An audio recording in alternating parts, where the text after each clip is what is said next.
आज मुल्क के 17 करोड़ मुसलमान भारत के वजीर आजम पर एतमाद भरोसा नहीं करते। एक तारीखी दिन 22 जनवरी था, एक तारीखी दिन 31 जनवरी था। सर, रात के अंधेरे में अपील किए बगैर आप आरे लेकर रास्ता खोल देते हैं। मैं जिम्मेदारी के साथ कह रहा हूं कि भारत के प्रधानमंत्री और उनकी सरकार भारत के मुसलमानों से उनकी शनाख्त को छीनना चाहते हैं। ख्वाजा अजमेरी के आस्थाने पर चादर बिछाइए, मगर आप जो चादर मुझसे छीनना चाह रहे हैं मेरी मस्जिद है। आप हर मस्जिद को छीनना चाहते हैं। प्रधानमंत्री नहीं है बल्कि पुजारी सम्राट बन चुके हैं वो।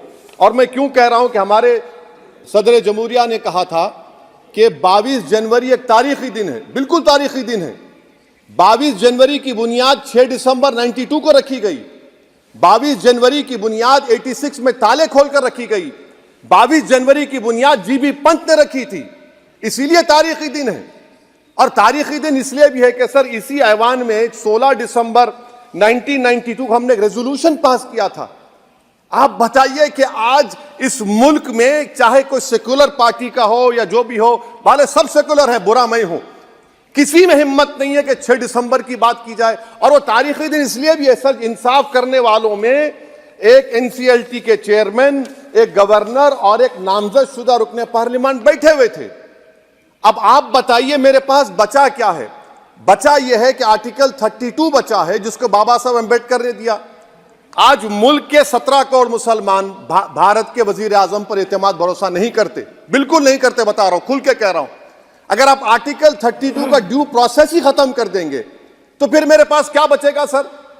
क्या बचेगा? मैं तो यहां खड़े होकर वो सुप्रीम कोर्ट के मायानाज बेबाक वकील दुष्यंत दवे की तरह तो नहीं कह सकता। मुझे आज भी रूल ऑफ लॉ में भरोसा है, मुझे आज भी कानून पर, संविधान पर भरोसा है, मगर ड्यू प्रोसेस तो फॉलो होना चाहिए। ड्यू प्रोसेस फॉलो नहीं हो रहा। एक तारीखी दिन 22 जनवरी था, एक तारीखी दिन 31 जनवरी था।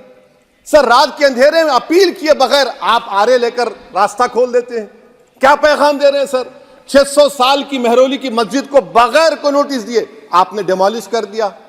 मैं जिम्मेदारी के साथ कह रहा हूं कि भारत के प्रधानमंत्री और उनकी सरकार भारत के मुसलमानों से उनकी शनाख्त को छीनना चाहते हैं। ख्वाजा अजमेरी के आस्थाने पर चादर बिछाइए, मगर आप जो चादर मुझसे छीनना चाह रहे हैं मेरी मस्जिद है।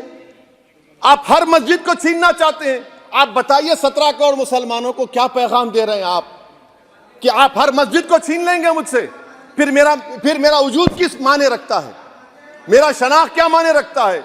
रूल ऑफ लॉ क्या माने? अच्छा, 1991 के प्लेसेस ऑफ वर्शिप एक्ट पर क्यों नहीं बोलते आप लोग? आप उस पर कायम है ही नहीं है। आप 500 साल की बात करते। मैं आपसे कहता हूं भाई, 500 साल पे मत जाइए, बौद्ध पे जाइए, जैनिज्म पे जाइए, शैविज्म पे जाइए, कहां रुकेंगे? अरे इस देश को आजादी मिली 47 में, संविधान मिला हमको बाबा साहब अम्बेडकर का, बराबरी का। उससे पहले तो राजा रजवाड़े थे, जमहूरियत नहीं थी, लोकतंत्र नहीं था, मगर आप उसको उस बारे में लेके जाते। अरे 500 साल आगे क्या होगा बताइए? आप किसी एक सिविलाइजेशन, सर अंग्रेजी में किसी ने कहा था, civilization can not be rewritten by hatred, history can not be corrected by demolition. आप ये नहीं कर सकते। और मैं उम्मीद करता हूं कि जब मौर्रिख तारीख लिखेगा, नरेंद्र मोदी इस मुल्क में तारीख लिखना चाहते हैं। क्या तारीख लिखना चाहते हैं? कि मैंने इस देश को, गांधी अंबेडकर के देश को मैंने हिंदू राष्ट्र बना दिया। मैं उम्मीद करता हूं कि हमारे भारत के हमारे हिंदू भाई देश के प्रधानमंत्री की सोच को नाकाम करेंगे। उन पर है, अब देखते हैं क्या होता है। सर, नेबरहुड फर्स्ट की पॉलिसी है। नेबरहुड फर्स्ट क्या हो रहा है सर? हम सोशल मीडिया के जरिए फॉरेन पॉलिसी चला रहे हैं। मालदीव छोटा मुल्क, वो हमको आंख दिखा रहा है, चीन की गोद में बैठ गया। हमारे लद्दाख में हमारे जो लोग जानवर को लेकर घास चराए जाते, वहां पर चीन की आर्मी आके रोक रही। बताइए, बांग्लादेश चीन की गोद में बैठा हुआ है। आप गैलेंट्री अवार्ड दे रहे हैं, क्यों दे रहे हैं? कि चीन बैठा हुआ है। तो आपका बफर जोन गया कहां भाई साहब? आपका बफर जोन तो कहां गया नहीं मालूम, गायब हो गया बफर जोन। और दूसरी बात सर, आप ये भी देख लीजिए कि यहां पर मैं आपको इंपॉर्टेंट पॉइंट ये बताना चाह रहा हूं सर। ये हम बोलते हैं India middle east economic corridor, कितना पैसा है बताइए? वो नहीं बताया जाता। अच्छा सर, सबसे तकलीफ दे बात मेरे लिए है कि भारत ने यूनेस्को का इलेक्शन पाकिस्तान से हार गया। हम पाकिस्तान से हार गए, ये आपकी फॉरेन पॉलिसी है। यूनेस्को के इलेक्शन हम पाकिस्तान से हार गए। अच्छा, मामला इजराइल का, फलस्तीन का, गाजा का आया, अक्टूबर में 10,000 लोग मर गए। हमने यूएन में सीज फायर की तायीद नहीं की। दिसंबर आया, 20,000 मर गए, तो हमने तायीद कर दी। क्यों तायीद की? क्योंकि ग्लोबल साउथ को हमको फॉलो करना पड़ रहा। भारत ग्लोबल साउथ को फॉलो कर रहे, मेरे लिए तकलीफ दे बात है। यह आपकी नाकामी का बहुत बड़ा सबूत है।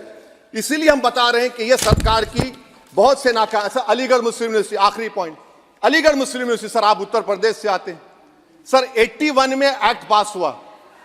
हमारा लॉ ऑफिसर कोर्ट में कहता है कि मैं पार्लियामेंट के एक्ट को नहीं मानता। कैसे नहीं मानते सर?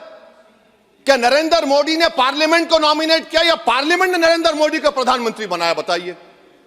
81 के एक्ट को नहीं मानते। सर, 2 ही तो सेंट्रल यूनिवर्सिटी है मुसलमानों के।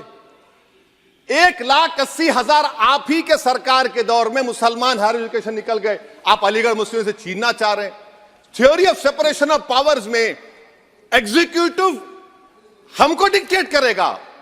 मेरी आवाज तो पार्लियामेंट है, अब मेरी आवाज के खिलाफ एग्जीक्यूटिव सुप्रीम कोर्ट में बोलता है। अलीगढ़ मुस्लिम यूनिवर्सिटी से इतनी नफरत क्यों है आपको? वहां पर तो हिंदू भाई भी पढ़ते हैं। सर, ये अलीगढ़ मुस्लिम यूनिवर्सिटी का मामला है सर। तो मैं आपसे इस बात पर, इस शेर पर अपनी बात को खत्म कर रहा हूं सर। आप भी उर्दू दां हैं जी। मसीहाओं को जब भी आवाज दी है, अहमद फराज का शेर है जी जी। मसीहाओं को जब भी आवाज दी है, पलट कर आ गए हर बार कातिल। मसीहाओं को जब भी आवाज दी है, पलट कर आ गए हर बार कातिल। वहां क्या दाद खाही क्या गवाही, वहां क्या दाद खाही क्या गवाही, जहां हो मुंसिफों के यार कातिल। सर, मैं फिर से हुकूमत से मुतालबा करता हूं कि अल्पसंख्यक समाज के बजट के स्कॉलरशिप को आप डिमांड ड्रिवन करिए। भारत के प्रधानमंत्री, प्रधान सेवक रहिए। आप कोई प्रीस किंग मत बन जाइए। आप जीतेंगे, कौन जीतेंगे देश तय करेगा। मगर याद रखिए, 17 करोड़ मुसलमान आज गम और गुस्से में हैं और इस बात को महसूस कर रहे हैं, इस बात को महसूस कर रहे हैं कि प्रधानमंत्री को हम नोट नहीं दिए मगर हमारा प्रधानमंत्री है। आखिर ये प्रधानमंत्री 17 करोड़ मुसलमानों की उनकी शनाख्त को कैसे मिटा रहे हैं, कैसे उनको आप मार्जिनलाइज कर रहे हैं। इसीलिए सर, मैं उम्मीद करता हूं कि हमारे सेकुलरिज्म जो है, वो मैं पॉलिटिकल सेकुलरिज्म कभी नहीं माना। जो सेकुलरिज्म संविधान में लिखा गया उसकी हिफाजत करेंगे। मुल्क अहम है, वरना याद रखिए, आप चुनाव जीते हैं हारे, मगर अगर आप 17 करोड़ एक जनता को आप गैर यकीनी कैफियत पैदा कर देंगे, ये देश के हित में नहीं होगा। बल्कि हम तो उम्मीद कर रहे हैं कि ड्यू प्रोसेस अदालत फॉलो करेगी। अदालत अगर एक तरफा फैसले करेगी तो गलत होगा। सर, बहुत बहुत शुक्रिया।